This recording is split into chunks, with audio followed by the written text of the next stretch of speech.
Farmweek is a production of the Mississippi State University Extension Service.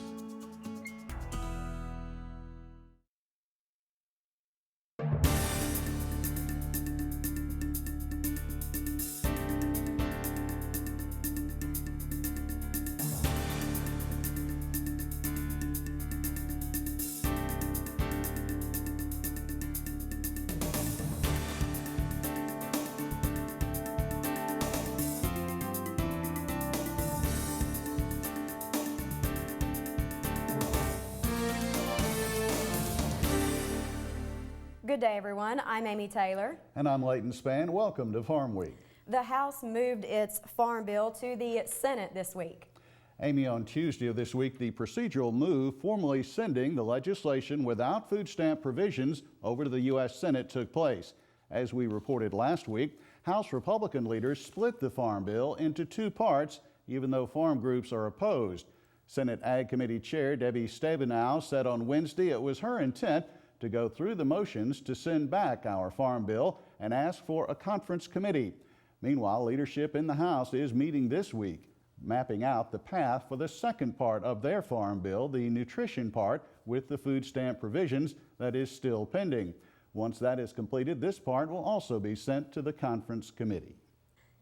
Sprayers are used to apply agricultural chemicals and fertilizers on crops every day. Even though it's a common piece of equipment, the job of calibrating a sprayer is an involved process. When mistakes happen, either too much or too little chemical material is applied on a crop.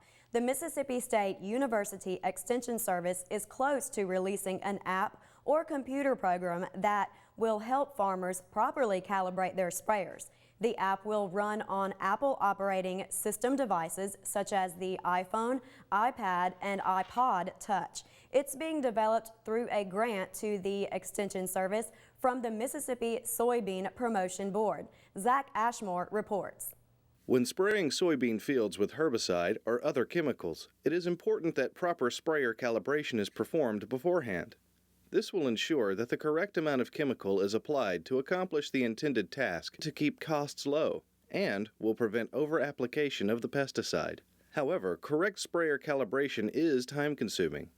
To help with this issue, the Mississippi State University Extension Services Center for Technology Outreach, with funding from MSPB checkoff dollars, is developing a smartphone application to aid farmers in the successful calibration of field sprayers. Sprayer calibration is one of the primary miscalculations, I guess you might say, in farming operations. Oftentimes the sprayers are calibrated improperly, which results in either too much chemical going out or too little, either of which could be costly. To learn more about field sprayers and how to successfully calibrate them, the Technology Outreach team was given a presentation by MSU Department of Plant and Soil Sciences professor Dr. Dan Reynolds. This app will allow a producer to make the inputs and help them properly calibrate their piece of equipment. And so this will ensure that they're putting out the proper flow rate in terms of the equipment, putting out the right amount of water, and then it'll also help them put in the correct amount of chemical into the tank after the piece of equipment is properly calibrated. The application is initially being developed for the iPhone and iPad, but plans are to eventually release a version for all smartphones. The application will be free for all farmers to download so that maximum benefit will be realized. The sprayer calibration has the potential to save money and putting out less chemical. It also has the potential to save and keep someone from potentially damaging their crop by putting too much out. So we're really excited to get started with this app from the Soybean Promotion Board. Professor Dan Reynolds says the app should be available to farmers this fall. It will be a free download online from the iTunes Store. Reynolds says the next application in the works to help farmers is a plant population program. This forthcoming app will assist with the seeding rate for planters. Conservation took center stage earlier this month in Verona, Mississippi. The theme was "Where Does Your Water Shed?" as the summer meetings of the Mississippi Association of Conservation Districts continued. On July 9th, it was the North Area officers and board members that gathered at the Lee County Agri Center. Farmweek Managing Editor Artis Ford was the featured speaker. He discussed how to get notice in the media for soil and water conservation districts. Artists also talked about how mobile devices like smartphones and social media are changing the way the districts will communicate with their clients in the future.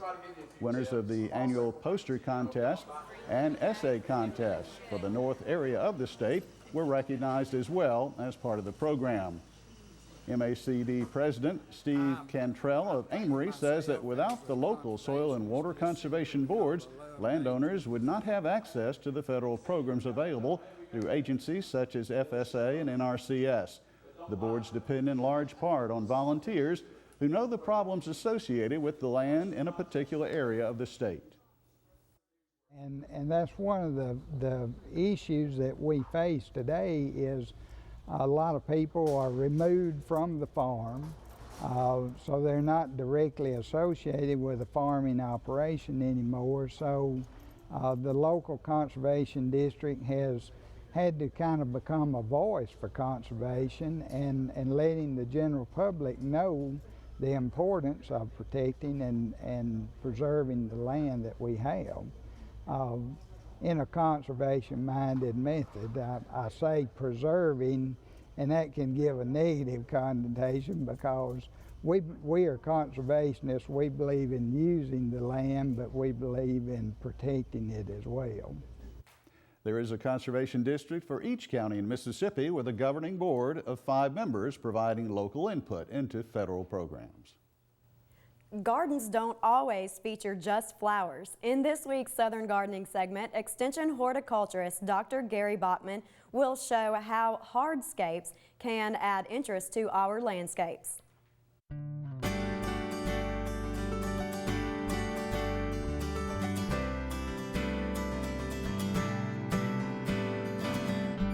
As we travel around the state sharing the sights of Southern gardening, I always come away with ideas for my garden and landscape. Today we're visiting our friend Kathy to see what new ideas she's come up with. When visiting Kathy, it's quite apparent that the plants are not the only stars in her garden and landscape. They get lots of support from various hardscape materials. The most prominent supporting character is this garden path entranceway. The blocks appear to be dry stacked without mortar, but in reality, urethane cement is used to hold the blocks together.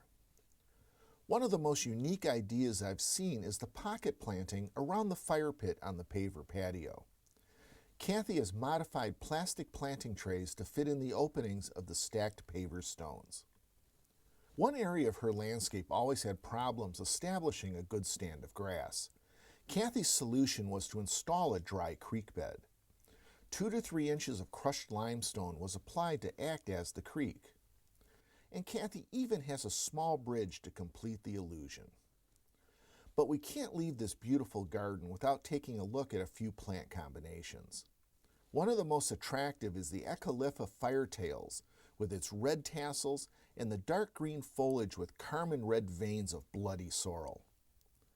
A ground cover plant I'm finding more and more versatile is Lysomachia or creeping jenny. Here it provides the background for bright red caladium, the sunny yellow of rudbeckia, and the white flowers of the radicans variegated gardenia. Don't be afraid to use your imagination to make your garden and landscape more interesting. I'm horticulturist Gary Bachman for Southern Gardening.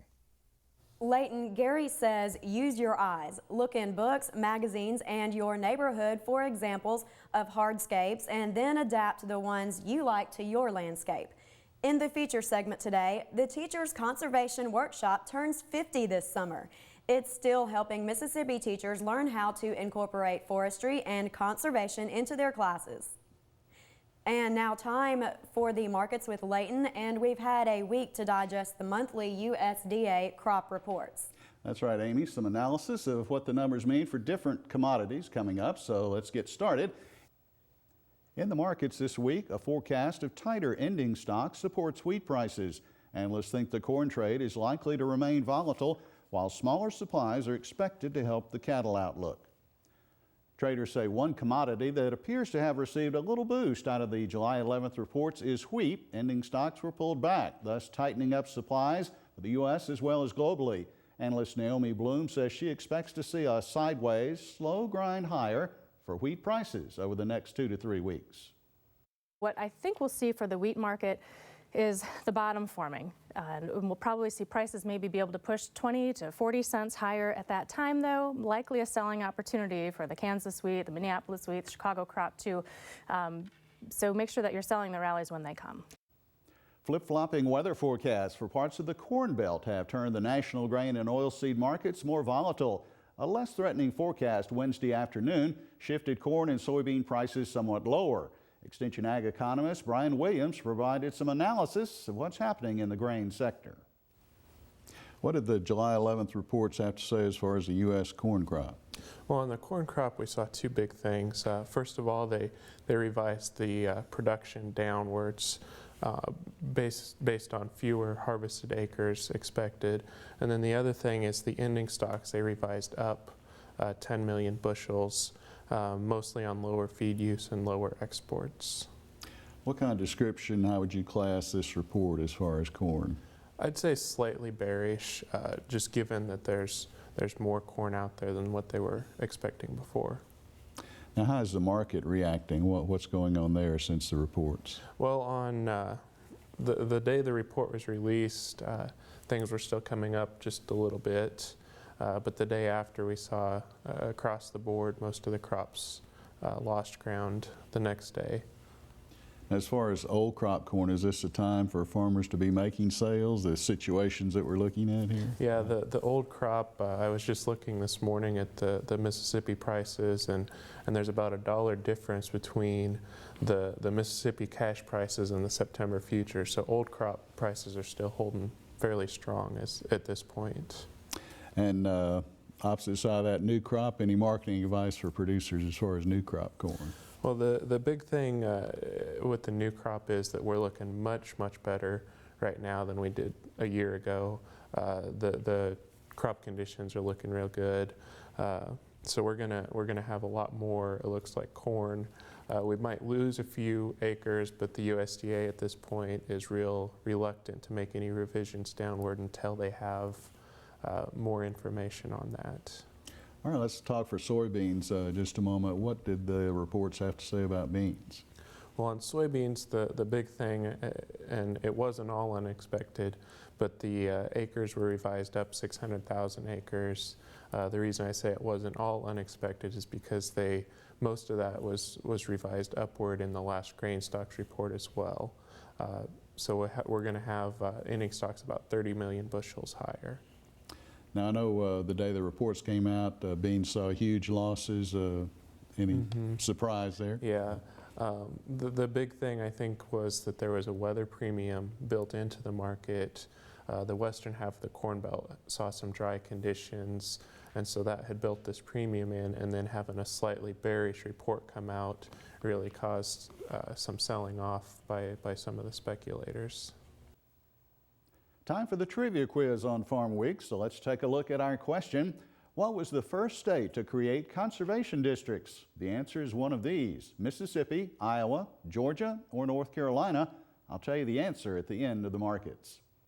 We're going to pause now for a short break on Farm Week. Coming up, we'll look at the calendar, and Leighton Span will have the second half of the markets.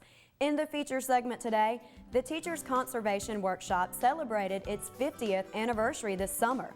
While it has changed with the times, conservation and wise use of forest land are still its top priorities.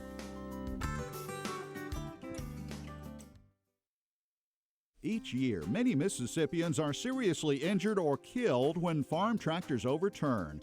One cause of these accidents is improper hitching. If a tractor is hitched at any point above the drawbar, it can flip over backwards. Never hitch a tractor using the bar between the three-point hitch upper and lower links, or at the top link attachment point. The stationary drawbar is the only safe location for tractor hitching. A message from the Mississippi State University Extension Service. Before we get back to the markets, let's look at the Farm Week calendar. The Alcorn State University Extension Program will host a beginning beekeepers workshop on Saturday afternoon, July 27th. The location is the Pike County Extension Office of Mississippi State University. It's located on Clark Avenue in Magnolia. The workshop is free and open to the public. The hours are 1 to 4 p.m. Please pre-register by July 24th. The life cycle of bees and how to start hives will be covered. There will also be hands-on demonstrations of beekeeping techniques. Faculty member Jeff Harris of MSU will lead the workshop. He has more than 40 years experience in beekeeping. Stoneville will also be the site of the annual Rice Field Day on Tuesday, July 30th. Registration starts at 2:30 in the afternoon. The trailers will leave the CAPS Center at 3:40 to tour the research plots. A rice buyer from Mars Incorporated will be the keynote speaker. Go to our Farm Week website at farmweek.msucares.com for information on these and other events. Now, let's check out this week's Farm Week snapshot.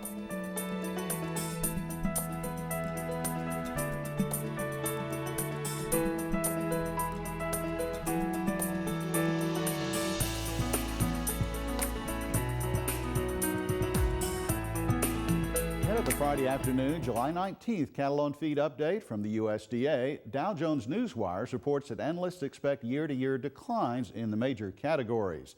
Let's look at the pre-report estimates. Placements could be down 5.1% on the year due to smaller supplies and poor margins. Marketings are expected to be 5.3% smaller than a year ago, and analysts think that the total number of cattle on feed as of July 1 may be down 3% from last year. Well, before our new feature story, let's check the trivia answer for this week. The correct choice is D. The first conservation district was created in North Carolina in 1938. Mississippi has always been deeply rooted in forestry, with over half the state's land in forests. Because the forest industry is a precious environmental asset and contributes billions to Mississippi's economy, it's important to promote education on how to conserve this resource. With that goal in mind, the Mississippi Forestry Association created the Teachers Conservation Workshops. In 1 week, teachers from around the state are educated about all aspects of Mississippi forestry and how to teach resource conservation to their students. At the Teachers Conservation Workshops conducted by the Mississippi Forestry Association, it would be difficult to briefly summarize all there is to learn. To accommodate teachers from the northern and southern ends of the state, 2 separate workshops are held, one at Northeast Mississippi Community College in Boonville and another at Jones County Junior College in Ellisville. Mississippi State University Extension Service Forester Butch Bailey says educators, professionals, and personnel from MFA, MSU Extension Service, and Mississippi Forestry Commission were on hand to teach participants about all things forestry. The Teachers Conservation Workshop is a week-long educational program that the Mississippi Forestry Association has been conducting for 50 years. This is our 50th anniversary. We're pretty proud of that. And what we do is we take a group of about 20, 25 teachers every year, and we spend 1 week teaching them everything we possibly can about forestry in Mississippi, from nurseries to the various management regimes, from private landowners to public landowners to big industry. Additionally, Bailey says the teachers visited large logging and lumber mills, sawmills, and national and state forests, as well as privately owned forests. They got an inside look at Mississippi forestry, from tree planting to harvesting to safety procedures used at the various facilities. Soil variety, quality, and erosion were also discussed. First grade teacher Amy Taylor explains some of the activities at TCW. We did measurement and evaluation, and we determined the diameter of trees and how many logs we can get from the trees, to see how many boards we can get from a log. We did some leaf tree identification. We've learned to tell the different types of trees according to their leaves, their bark, their fruit. We've played a game this morning with the tree identification that we can use to incorporate into our classrooms. In addition, Taylor says she has an even greater appreciation for forestry and wildlife and explains how TCW will help her educate her students. I can identify trees for them, show them ways to identify trees, the invertebrates that we found in the river, the creek, and also to talk about the conservation and how that's important for that they take care of it as well, because if they don't take care of it, it won't be here later on. Furthermore, Taylor says she and fellow participants were pleased to learn about the careful conservation steps Mississippi foresters take, such as planting approximately 6 trees for every tree that's cut and making sure to utilize all parts of the tree. In addition to outdoor and hands-on activities, classroom sessions offered an array of interesting topics discussing various wildlife species and habitats, water quality, testing the strength of wood, and even the different sizes of pine cones. Additionally, Extension Forestry Professor Dr. Glenn Hughes discusses how Project Learning Tree was used to help teach some of the workshop sessions. Project Learning Tree is a program that's developed by an organization called the American Forest Foundation, and Project Learning Tree is an environmental education program. They have a really nice series of books that they develop for teachers that have practical exercises that teachers can utilize in their classroom. Dr. Hughes says you wouldn't expect to be able to teach math, social studies, and human sciences using forestry, but Project Learning Tree makes that possible through activities offered on kindergarten through 12th grade levels. Additionally, Dr. Hughes and Butch Bailey elaborate more on why it's important to teach forestry and resource conservation in schools. Forestry and forest products are a significant part of the economy of the state. In excess of $10 billion per year for the state of Mississippi. So it's a tremendous part of our economy, and it's part of the teacher. It affects the teachers directly and indirectly because we have 16th section lands, and the revenue from timber, for example, on 16th section lands goes directly to the school system. And when you're talking about Mississippi history, it is forestry, or at least logging and timber harvest. That's why Mississippi was settled.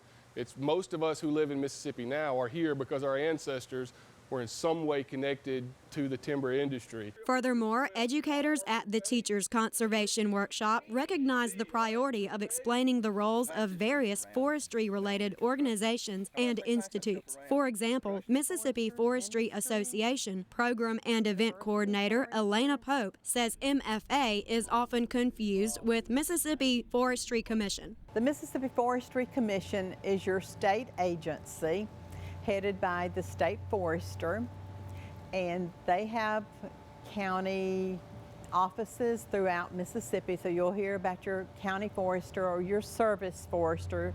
The Mississippi Forestry Association is a membership organization, so if you want to be a part of MFA, we tell you what your dues would be, and a private landowner does not pay the same dues as a large company would pay. In addition, Pope explains one of the perks of being a member of the Mississippi Forestry Association. We are there to represent them anytime that there's a bill coming up, whether it's something we need to support or not support. And we have a committee that makes the decision of which bills we're supporting. Our members receive a weekly legislative bulletin during the legislative session, and so they're always the first to know about these issues, and we send it out on Friday afternoon after the legislature convenes. Another benefit for MFA members is receiving the quarterly newsletter addressing current forestry issues and containing articles that feature Mississippi State University forestry educators, MFA members, and others in forestry. Along with 50 years of teachers' conservation workshops, Mississippi Forestry Association is also celebrating its 75th year in existence, and this is the 25th year since Project Learning Tree began. As for participants' reactions to TCW, Butch Bailey says the remarks are excellent. The response we get from the participants, from the teachers about TCW is uniformly positive. It's glowing. One of my jobs with TCW is compiling the evaluations that we get after each workshop. And I can tell you that, you know, without exception, there are just no negative comments. We get comments, teachers saying it's the best continuing education workshop they've ever done. They're so glad. They had no idea how important forestry was, and those are the ones that are really gratifying. If I teach an adult, that's a good thing, but if you can teach a teacher about forestry, well, you've just multiplied your efforts exponentially. Following 5 decades of successful teacher conservation workshops, participants and educators believe that through continuous efforts in resource conservation, Mississippi forestry will be well prepared to serve future generations. I'm Amy Taylor reporting. If you are interested in more information on the Teachers Conservation Workshops, you can watch this story again on our Farm Week website, Facebook page, or YouTube. We'll also have contact information for the MFA as well as Extension Forestry. Our website is farmweek.msucares.com. Well, we are at the end of Farm Week. For this week, on our next show, find out what it takes to produce a good-tasting farm-raised catfish meal. You'll visit a Mississippi catfish farm and processor for whom taste dictates everything. Pride of the Pond of Tunica has a state-of-the-art processing plant that's designed to enhance flavor from beginning to end. And in Southern Gardening next week, the beauty of flowers. Take a closer look and see something you might have missed. For the rest of the Farm Week crew, I'm Amy Taylor. And I'm Leighton Spann. Thanks so much for watching. We'll see you again next week.